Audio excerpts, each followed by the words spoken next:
Now, I have done a lot of videos on the ketogenic diet, but I wanted to include a new video for beginners with all the updates, but I want to make it really, really simple. So let's just start with the basics. What is a ketone?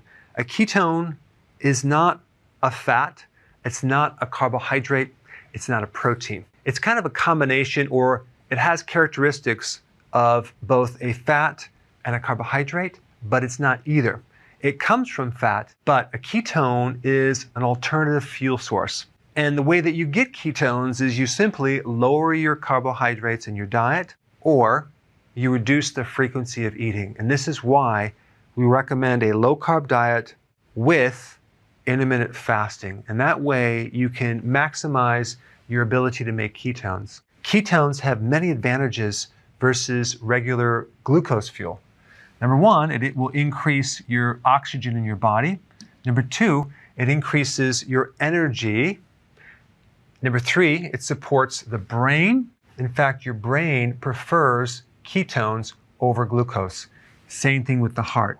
If your heart is damaged or your brain is damaged, ketones are the answer, and they can bypass the mechanical damage pathways and feed the tissues directly.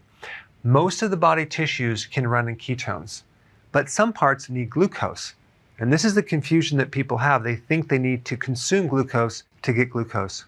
No, there's something called gluconeogenesis, okay? Glucose, new, genesis, the creation of. Your body can make glucose if it needs it from fat, ketones, proteins. You don't need to consume carbohydrates to get glucose. Now, it does take time to turn the fat into ketones.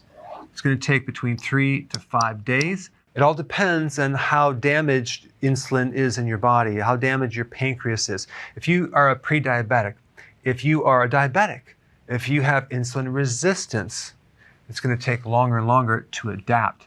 But by lowering the carbs and going on intermittent fasting, you'll get there a lot faster.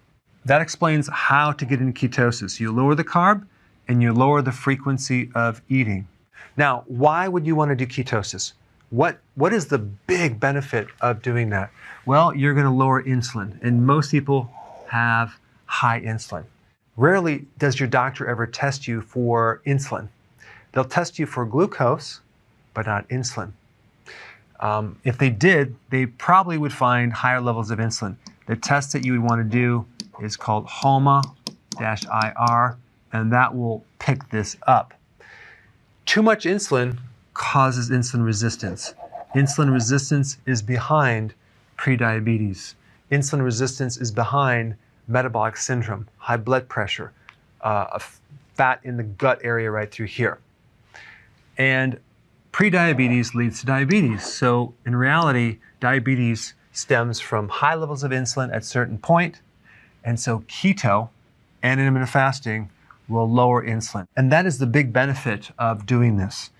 There's a lot of other benefits too. You can reduce fat in your liver. You can improve your cognitive performance. You can improve your mood. You can help decrease blood pressure, decrease inflammation, improve your energy, and decrease your belly fat. But the real big benefit that allows you to do this eating plan is your hunger goes away, okay? Without being hungry all the time, it makes it really easy to do long-term as a healthy lifestyle. And there's even an additional benefit if you're doing intermittent fasting, that's autophagy. Basically what this is, it's a recycling of garbage in your tissues. So all the damaged protein, the protein that your body doesn't need, it's clogging everything up. Guess what? Your body will recycle that and turn that into new amino acids. That's one of the big things about autophagy. To do this, you have to fast at least for 18 hours. So the combination of keto and IF work very, very nicely together, because if you just do keto without intermittent fasting and your metabolism is slow, you may not achieve your weight loss goal or your other goals, because it would take a very, very long time, and sometimes it's not going to work. Why? Because the frequency of eating in general will trigger insulin. So the frequency of eating is actually very, very important in relationship to you lowering insulin. All right, then you have this concept of a healthy keto plan versus dirty keto. Of course, we recommend the healthy keto, and this basically is higher quality ingredients, grass-fed, wild-caught, pasture-raised versus conventional type foods right here. With healthy keto, you're focused on nutrient-dense foods. With dirty keto, you're really just focused on keeping your carbs low. When you do healthy keto, you end up looking a lot better than doing the dirty keto. All right, the rule of thumb is don't eat unless you have hunger, okay? Unless you have the sensation of being hungry. When you're doing the healthy version of keto and you're doing enough leafy greens and vegetables, okay? And you're doing enough healthy fats and you're improving insulin resistance, you're not only going to be full, but you're going to be satisfied. Now, if you look at the pie chart here, we have about 5% carbs of your total calories, and then 5% vegetables, which, by the way, actually adds up to a lot, because if you look at the carbohydrates and vegetables, you minus the fiber, giving the net carb, it doesn't come out to a lot of calories.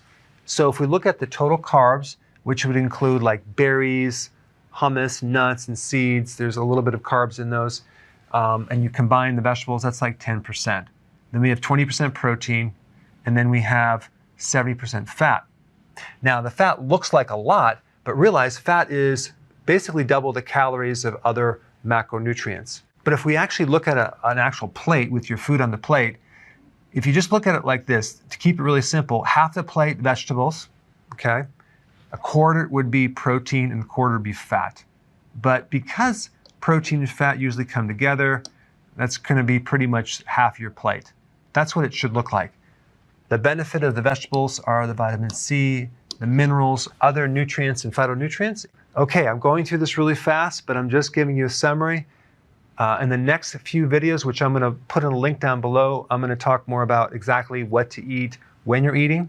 But I wanted to give you the simple overview of all the most important things. So now let's just put it all together. Ideally, when you wake up in the morning, if you keep your carbs low, you're not going to be hungry. So you want to skip breakfast and push it forward to the point where your breakfast now becomes your lunch. So don't eat in the morning. You can do coffee or tea. So ideally, your first meal would be at lunch right here, and then your second meal would be at dinner. So you're doing 2 meals a day. If you keep this within a 6-hour window, that will give you an 18-hour fast. Now, what's really magical about 18 hours is that's when the autophagy starts. So you start getting some really cool benefits. The way that you're going to avoid snacking between the meals is you're going to add a little more fat with this meal and this meal to be able to go longer, okay? And then as you start doing it and becoming more adapted, you can kind of cut back on some of the fat because you're going to be burning your own fat. And your own fat is the healthiest fat that you can burn.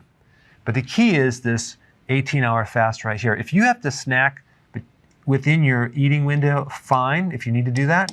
But we don't want to snack after the dinner all the way to the next first meal. You can drink fluids. You want to take electrolytes and B vitamins for sure, and sea salt, that's a necessity.